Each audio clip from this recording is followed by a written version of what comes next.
Bonjour Mike, merci de participer à cette petite interview pour Ciné Comédien autour d'un café. Salut. On est bien, il fait pas beau, c'est pas gênant. L'important, C'est le c'est de meilleur moment continuer. pour faire une belle interview. Voilà. Alors on va commencer. On va un peu parler de la série médicale du moment qui est New Amsterdam, qui Ouais. cartonne avec Patrick Mancini ou Audrey Sourdive. Donc dans New Amsterdam, tu prêtes ta voix à Michael Duke, interne du service du docteur Floyd en cardiologie. Cette série a un ADN très différent des autres services médicaux du moment. Est-ce que c'est plaisant d'interpréter un jeune interne surdoué en cardiologie dans une série qui est vraiment très axée sur les acteurs et non pas que sur le médical? Ouais, bah en fait, cette série, ce qui est vraiment agréable, c'est que donc elle est dirigée par Blanche Ravalek Oui. et elle, comme les comédiens, on kiffe le produit. On est genre déjà hyper fan. Moi, j'adore les séries médicales mais celle-là, en fait, tu t'attaches vraiment au personnage et il y a un rapport en fait avec mon personnage élève-maître. Qui est vachement intéressant parce que lui, bon, il a une sorte de douceur, mais pas forcément de l'arrogance, mais il montre qu'il sait ce qu'il fait, quoi, qu'il n'est pas là pour rien et tout. Donc c'est vachement intéressant de trouver ça dans ce personnage-là. Et dans tous les personnages, il y a vraiment une sorte d'ambivalence qui est vachement importante à jouer et qui est super dans cette série, quoi, parce qu'on va de l'humain au côté médical, aux histoires entre eux. Donc c'est vraiment. Moi, j'ai dit à Blanche direct, j'ai dit putain, moi je suis client quoi, de ce genre de série, j'adore. Ok. Et c'est bien en plus parce que le doublage VF est d'une qualité à tomber au couteau, quoi. Il y a vraiment, vous êtes tous, si on prend Audrey Surdive, on prend Patrick Mancini, vous incarnez vraiment vos personnages avec passion. Et ça se ressent au niveau des émotions. En tant que spectateur, je peux t'assurer qu'on s'en prend plein la figure. Ah, bah, c'est top, c'est top. Et de toute façon, il y a pas de secret. Quand on est bien dirigé, qu'on va vraiment, tu vois, dans la dentelle, et puis que, bon, bah, avec notre DA, on n'a pas le droit de tricher, avec aucun DA de toute façon. Mais on essaie vraiment d'y mettre notre petit cœur, et c'est vraiment top si ça se ressent. Alors, toujours Mike, dans Orville, tu prêtes ta voix à John Lamar, lieutenant, puis lieutenant-commandeur. Donc, Orville, on est clair, c'est une satire de Star Trek. Bah écoute, en fait, ce qui est vachement cool, c'est que tout le monde passe commandeur à un moment donné. C'est-à-dire, t'as pas juste le The Commander, comme on dit, Mhm. et chacun prend les rênes de The Orville. Et c'est vraiment chouette. Et j'adore ce côté décalé où, bah, voilà, ils sont tous là. À des moments donnés, c'est hyper what the fuck. Et c'est vachement chouette. Et je crois que, mine de rien, ça doit être un des premiers persos euh, que, que m'a donné Yann Le Madic. Mhm. Et mes premiers persos qui va dans la comédie. D'accord. Voilà, lui il a une façade un peu comme ça, où il dit les trucs et tout, mais c'est tellement drôle, Oui, oui. c'est hyper drôle. Et voilà, et du coup ça m'a donné vraiment cette fibre de comédie, de comique là, et ça me plaît beaucoup. À chaque fois que j'ai des personnages, des acteurs qui jouent des rôles de comédie, j'adore. Tu connaissais un peu l'univers SF, Star Trek, tout ça, ou tu avais regardé un peu Ah, d'épisodes ou pas du tout? alors, on va me, Non, on non, va non. me taper. Non, j'ai pas. Écoute, autant, bon, ça va. Moi, je suis de la Martinique, donc Mhm. on a tout. On a la télé, on a l'électricité, hein, ça va, les gars. Mais il y a beaucoup de produits, en fait, auxquels qui m'ont pas forcément bercé dans mon enfance. D'accord. Donc, si tu veux, ouais, non, j'ai pas, j'ai loupé le coche avec Star Trek. Et en soi, je suis pas tant SF, espace et tout ça. Autant super pouvoir, super héros et tout à fond. Mhm. Marvel et tout, voilà. Mais ou alors les univers un peu manga. Moi, mon enfance, ça a été, bah voilà, ça a été Dragon Ball Z, ça a été tout ça. Mais non, l'espace, pas trop. Donc, du coup, je serais plutôt Team The Orville D'accord. Non, mais c'est bien que parce que Star Trek. ça reprend un peu les codes de Star Trek, Ouais, ouais, ouais, mais juste les codes, hein. c'est ça. Ok, super.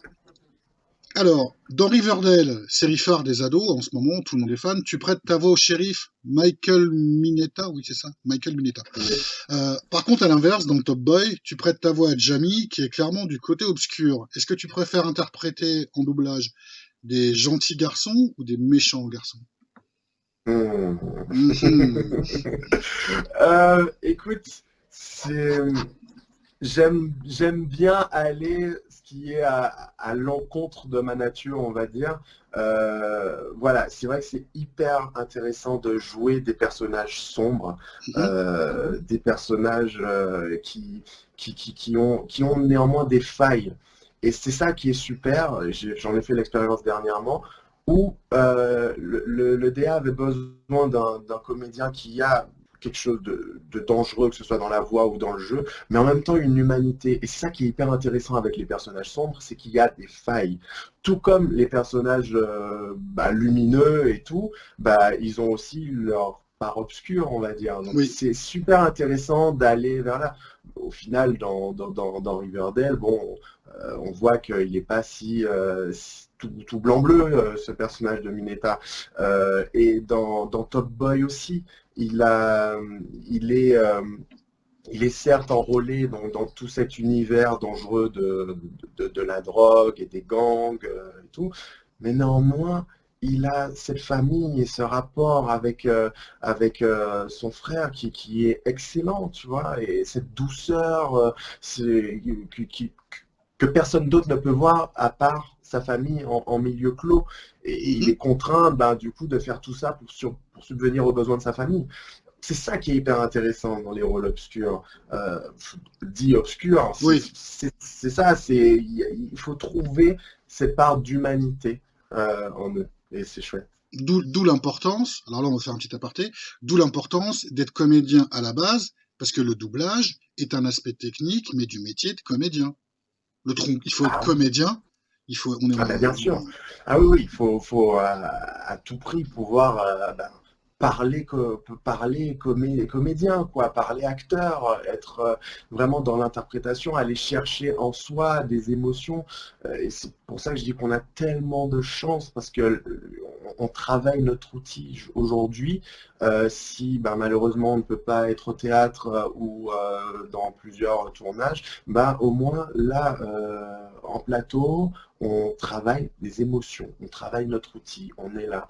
Et c'est une technique tellement énorme, le doublage, qui est compliqué. Il faut du terrain pour l'apprivoiser, la polir, briser des codes qu'on prend, des habitudes, revenir à un jeu plus intime, enfin voilà, c'est tellement plein de choses qu'il faut bien sûr avoir des bases de comédien, clairement. Merci beaucoup, Mike. Alors, dans The Deuce, on retourne dans les USA fin 70, années 80. Ouais. Tu prêtes ta voix à Larry dans un univers plus que sulfureux.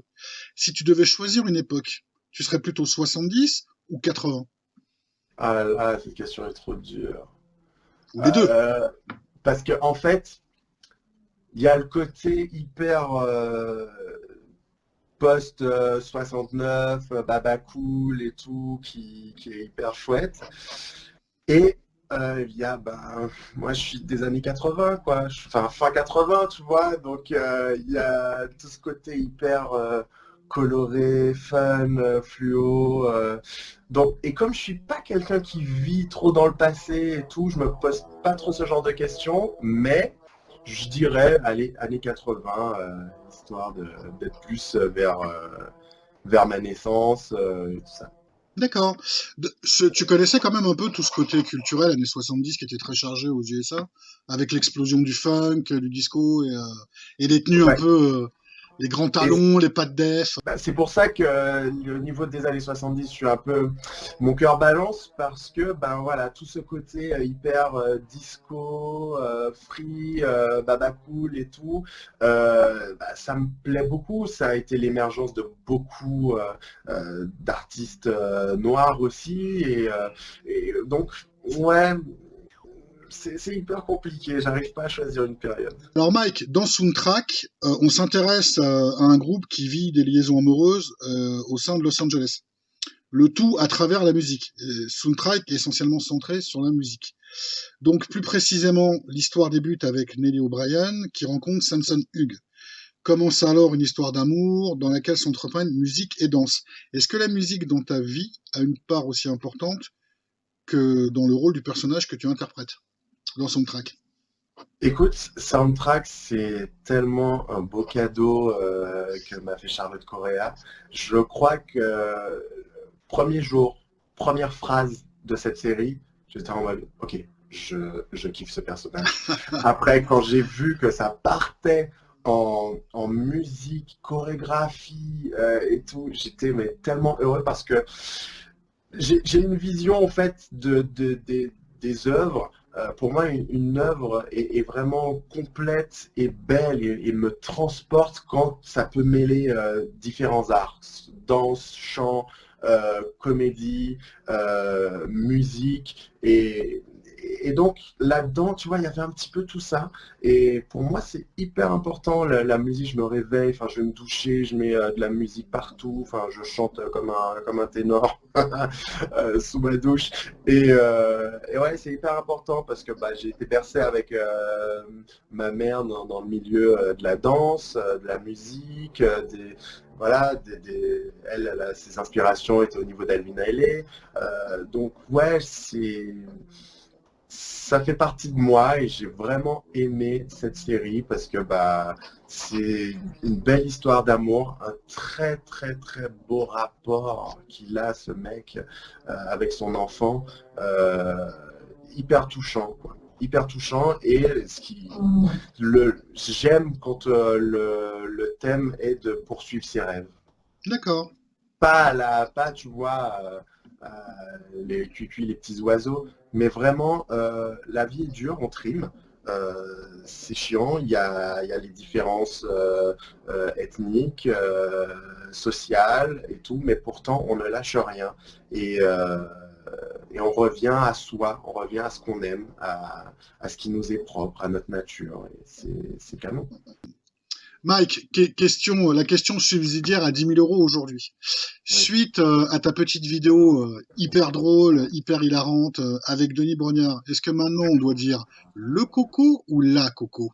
Non, tu dis le coco, Paul. On dit le coco, Paul. C'est un nom masculin. Donc voilà. Donc là, bon, à mon avis, ils vont le mettre en place dans koh d'ici un an ou deux, enfin quand il y aura les nouveaux qui seront tournés, parce qu'il y en a toujours quelques-uns d'avance. Mais ouais, le message est passé. C'est le coco. On dit le coco. D'accord. Tu as la noix de coco. Oui, non mais c'est ça, oui. Voilà. Et voilà, et tu as le coco. Voilà. Alors Mike, on va parler de ton actualité du moment.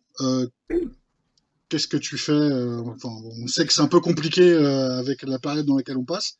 Et Mais oui, voilà. oui, oui, mais écoute, là pour l'instant, il y a une suite de tournées qui se prépare avec une pièce qui s'appelle Dernier tour de piste, qui est D'accord. donc écrite par Jean Franco, avec une très belle équipe que j'aime beaucoup, d'une mise en scène d'Olivier Massé. Donc là, voilà, on a une quinzaine de dates qui devraient se faire. On espère pouvoir revenir sur Paris. C'est une pièce avec Jean-Marie Bigard, Patrice Mhm. Laffont et d'autres magnifiques comédiens comme Guillaume Mélanie, Marilyn Thomasin, Jocelyne Sand et Béatrice Costantini. J'ai dit tout le monde. D'accord. Et donc voilà, c'est une très belle équipe avec qui je suis parti en tournée en 2019, qui m'est chère. Et voilà, probablement aussi une pièce sur Paris à partir de janvier. Ça, tant que rien n'est fait, zim bam boum. Mhm. Et voilà, sinon, bah, toujours le doublage avec des beaux rôles, des beaux cadeaux. Là, on ne peut pas en parler, hein, toujours une histoire de confidentialité. Oui. Mais ça continue, heureusement, on continue à me faire confiance et merci, merci, merci. Alors Mike, est-ce que tu as un message à passer à notre charmante Corinne Wellong? Oh, ma Corinne! Bah, Corinne, c'est devenu une sœur dans ce métier. Et ce qu'il y a de beau, c'est qu'elle est dans le partage. Elle et beaucoup d'autres comédiens que j'ai eu la chance de rencontrer, elle partage, elle donne, elle est talentueuse. Alors, continuez de la soutenir, de la demander, de la suivre, parce que elle m'épate. Quand j'entends sa voix et tout, ça m'épate. La façon qu'elle a de moduler, d'aller dans des rôles complètement différents. Je l'aime d'amour.